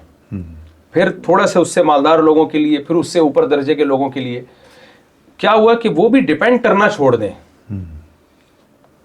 وہ بھی ڈیپینڈ خود سے. پھر ان ٹرسٹوں نے, بعض ٹرسٹوں نے یہ کیا ہے کہ وہیں ان کے لیے مکاتب بنا دیے, چھوٹا سا مدرسہ بھی بنا دیا, چھوٹا سا اسکول بھی بنا دیا. ٹھیک ہے. اور قاریوں کی تنخواہوں کا انتظام کر دیا. قاری اور جو اسکول ٹیچرز ہیں, چھوٹے چھوٹے مکاتب ہیں, تعلیم بھی مل رہی ہے. اور اس طرح کے تو یہ جو ٹرسٹ اس طریقے سے کام کریں نا, تو کچھ قوم کو فائدہ ہوگا. بعض جگہ کھلا کے لوگوں کو مستنڈا بنا دینا, یہ صحیح نہیں ہے. اس سے پیسہ تو بہت ملتا ہے. ہماری لوگوں کی نفسیات یہ ہے کہ دیکھتے ہیں, او بھائی اللہ دے دنادن لنگر چل رہا ہے, یہ لو جی میری طرف سے بھی. اچھا میں تو اب ان جگہوں پہ تو جا کے کوئی دیکھتا نہیں ہے اندرون سندھ کیا ہو رہا ہے, اور جو KPK کے غریب ترین پسماندہ علاقے یا چترال کے پسماندہ علاقے, ان میں کیا ہو رہا ہے. تو یہ بھی ہماری آپ کراچی کی لے لیں, جو کراچی کا ہمارا جو مضافاتی علاقہ ہے, تیسرا راؤنڈ سے آگے چلے ہیں, خدا کی بستی چلے ہیں, وہاں میں خود گیا ہوں. آپ پہ وہاں لوگ ایسے ہیں جن کے پاس ایک وقت کا کھانا نہیں ہوتا ہے. جی میں خود ملا ہوں ایسے لوگوں سے اپنے رپورٹ کے دوران. تو یہ بہت اہم آپ نے بات کی اس وقت محسن صاحب. اس سے تو یہ ہوگا فری پھوکٹ کے کھانے سے کہ آبادی اور شہر کے اندر آئے گی. بھائی آبادی گروتھ ریشو بڑھنے سے مسائل نہیں ہوتے, مسائل جب ہوتے ہیں جب ان کے لیے 10 بچوں کو آپ ایک کمرے میں پالیں. وسائل پیدا نہیں کر رہے. آدم علیہ السلام جہاں زمین پہ اترے تھے, اما ہوا, وہ سارے وہیں تھوڑی رہ رہے ہیں. دنیا میں اتنے ملک آباد ہو گئے, آبادی کو پھیلاؤ.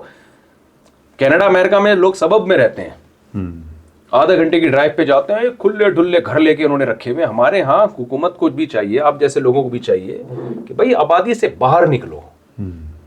بہت ہے کراچی سے حیدرآباد, بہت ابھی برساتی مینڈکوں کی طرح بھی بچے پیدا ہو گئے نا, یہ پڑھنے والا نہیں ہے. اتنی زمین اللہ نے ہمیں دی ہے, تو اتنی زمین ہے. بلوچستان پورا خالی ہے آپ کا, پنجاب کے بہت سارے علاقے ہیں KPK ہے, آپ آبادی کو پھیلائیں.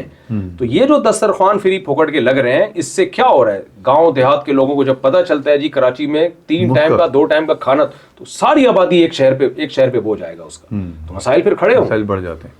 میرے خیال سے اس کے لیے میں نے جیسے مسجد سے کہا نا کہ مسجد والوں کو پورے علاقے کی پتہ ہوتا ہے, اور ہم اپنی جو میمن کمیونٹی ہم لوگ اس میں ایسے کرتے ہیں کہ جو ہمیں پتہ ہے کہ ہم یہ 2000 لوگ ہیں, اس پہ سے اتنے لوگ مستحق ہیں, ان کو ڈائریکٹ چیک چلے جاتے ہیں. ان کے گھروں پہ ان کو آنے کی ہاں، اچھی ضرورت بات نہ ہے، ہو، یہ بھی اور بہترین وہ ان کے بچے جب ایجوکیشن ہو جاتی ہے تو وہ خود وڈرا کر لیتے ہیں، یہ تاکہ صحیح ہے۔ تعلیم ہو جاتی ہے، ہیلتھ ہو جاتی ہے، کھانا، مطلب لوگ نکلے نہیں مانگنے کے لیے، لوگوں کی لیکن بس اس کے لیے مسجد کے امام کا بھی ایماندار ہونا ضروری ہے نا، بہت ضروری ہے، مطلب ساری چیزیں، اور اس کی کوئی چیک اینڈ بیلنس، ہر چیز کا چیک اینڈ بیلنس ہو، خوف چیک اینڈ بیلنس، اور خوف نہیں ہوگا نا، سزا آپ نہیں ہوگی حیران نا، ہوں گے، میں تو کام نہیں ان ہوگا۔ مغربی ممالک میں وہ چیزیں دیکھ کے آیا ہوں کہ میری آنکھیں کھل گئی ہیں۔ یہاں جو ٹرسٹ ہوتے ہیں آن لائن ہر ٹرسٹ کی ڈیٹیل موجود ہے، کتنا چندہ آج آیا ساری دنیا دیکھ سکتی ہے اس ٹرسٹ کے بارے میں، اور کس کی کتنی تنخواہ ہے، اور یہ چندہ کہاں جا رہا ہے۔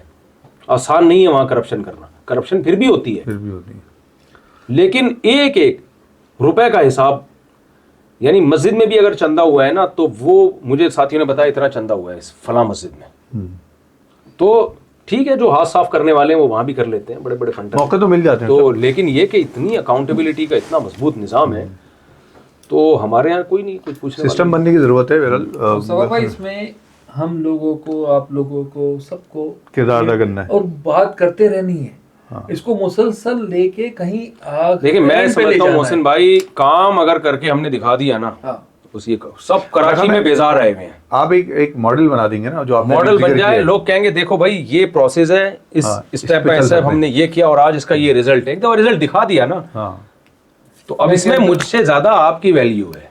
ڈیفینیٹلی ہم ہے، آپ نے میڈیا بہت امپورٹنٹ، ہم تو دکھا سکتے ہیں، میڈیا ہمارے پاس ہے، موٹیویشن پاور ہمارے پاس ہے، کام آپ نے کرنا ہے۔ مصطفیٰ کے ساتھ آ کے بیٹھ گیا ہوں، میں نے کہا چلو اب ہم کھڑے ہو کے، اس لیے کہ ہمیں کرنا پڑے گا، ہم نہیں کریں گے تو کام ہی نہیں ہوگا۔ اب ہمیں کوئی نہ کوئی چیزیں جو آپ کہہ رہے ہیں نا، ریزلٹ بھی دینا ہے اور روز بہتر بھی کرنا ہے، بہتر کرنا ہے، اور لوگوں کو جو غلط لوگ ہیں نا انہیں ڈسکریج کرنا ہے، ان کو کرنا ہے، ہم نہیں کھڑے رہیں گے نا یہ بڑھتا جائے گا۔ آج جو شریف آدمی ہے نا اس کو کوئی نہیں جانتا، جو بدماش ہے، جو ڈاکو ہیں سب جانتے ہیں، تو یہ بہت امپورٹنٹ ہے لوگوں کے اندر اس کا ہے۔ ہمیں ان لوگوں کو عزت دینے کی ضرورت ہے جو اچھا کام کر رہے ہیں، ان کو رول ماڈل بنانا ہے، نہ کہ ان لوگوں کو جو بدماش ہے، گنڈے ہیں اور جنہوں نے معاشرے میں تباہی پھیلائی ہوئی ہے، ان کو ہم الیکشن سے لے کے سب جگہ ہم کھڑے ہو جاتے ہیں۔ تو ہمیں پیچھے ہٹنے کی ضرورت ہے، لوگوں میں اویئرنیس اور لوگوں کو دلیر کرنا ہے، لوگوں کا خوف ختم کرنا ہے، امید دینی ہے، امید نہیں دیں گے تو مسئلہ ہے۔ میں آخر میں بات ختم کرنے سے پہلے مفتی صاحب سے ایک شکوہ بھی کرتا ہوں، آپ نے کہا کہ اچھے لوگ، مطلب آپ جب الیکشن آتا ہے تو اچھے لوگ کھڑے بھی تو نہیں ہوتے نا۔ آپ دیکھیں الیکشن کا جہاں جا کے پاور ملنی ہے، کا جو سلیکشن ہے وہ سسٹم کے تحت ہے، وہ سسٹم کے تحت سسٹم میں آئے رہا نہیں، وہ سسٹم ہے نا، سسٹم ہوتا تو آ گیا۔ چلیں بہت شکریہ، بڑے بھائی جس کو چاہیں گے وہ آئے گا، وہ تو بحث ہی فضول ہے، مان لو یار وہی ہے، تو بڑے بھائی سے ہاتھ ملا سے نکلو گے، بڑے بھائی کو سب بنا کے رکھو، چلتے رہو۔ چلیں بہت شکریہ آپ کا، آپ نے بڑا وقت دیا اور بڑی اچھی گفتگو رہی۔ محسن بھائی آپ کا شکریہ، میں کہتا ہوں کہ آپ نے یہ پروگرام کنٹینیو چلانا ہے، بس آپ لوگ وقت دیتے رہے، اور سب لوگوں کو اس میں ڈالنا ہے تاکہ ہم معاشرے کو بہتر۔ ہمارا مقصد بھی یہی ہے۔ دیکھیں ہم نے آج سے تقریباً 1 سال پہلے 1.5 سال پہلے امت ڈیجیٹل کی بنیاد رکھی تھی اور کچھ چیزیں طے کی تھیں ہم نے کہ ہم معاشرتی اصلاح کے پروگرامات کریں گے زیادہ، سیاست سے ہٹ کے، تو اسی کے فوکس ہے ہمارا اور ہمارے الحمدللہ چل رہے ہیں۔ میں اپنے سننے والوں سے، دیکھنے والوں سے کہتا ہوں مفتی صاحب آپ کا شکریہ ادا کرتا ہوں کہ آپ آئے، آپ نے اتنا وقت دیا، آپ کچھ کہنا چاہ رہے ہیں؟ نہیں، شکریہ ادا کرنا چاہ رہا ہوں۔ آپ آئے، آپ تشریف لائے یہاں پہ، محسن بھائی آپ نے اتنا وقت دیا۔ تھینک یو، بہت شکریہ۔ ہمارا آج کا مقصد یہ تھا بات کرنے کا، یہ کوئی پوڈ کاسٹ نہیں تھا، یہ کوئی گفتگو، ایک گفتگو تھی جو آپ نے سنی، ہم نے بات کی، ہم نے مفتی صاحب سے سیکھا، محسن بھائی سے سیکھا ہم نے، اور اس شہر کو ہی نہیں، اس ملک کو بنانے کے لیے، اس ملک کو بہتر کرنے کے لیے، اس ملک کے لوگوں کو بہتر کرنے کے لیے گفتگو کی ہے۔ اس میں ہم سب کو اپنا کردار ادا کرنے کی ضرورت ہے۔ ایز اے میڈیا پرسن میرا اپنا جو رول ہے وہ ادا کرنا ہے، مفتی صاحب کا جو رول ہے وہ ادا کر رہے ہیں، محسن بھائی کا جو رول ہے وہ ادا کر رہے ہیں، اسی طرح جو آپ کا کردار ہے وہ آپ کو ادا کرنے کی ضرورت ہے۔ ہم انشاءاللہ گاہے بگاہے مفتی صاحب سے درخواست کرتے رہیں گے کہ ہمارے پاس آئیں، تشریف لائیں، ہمیں موقع دیں سیکھنے کا۔ محسن بھائی سے درخواست کریں گے اور آپ سے درخواست کریں گے کہ آج کی گفتگو میں جو کچھ آپ نے سیکھا ہے اس بارے میں بتائیے گا۔ خاص طور پہ مفتی صاحب نے ایک تجویز دی ہے کہ وہ کمیونٹی بیس جو سسٹم بنانے جا رہے ہیں، سسٹم بنانے جا رہے ہیں، اس سسٹم میں آپ اپنا کیا کردار ادا کر سکتے ہیں؟ ہم سسٹم بنائیں گے، ہم سسٹم بنائیں گے، ہم سسٹم پہ نہیں جا رہے۔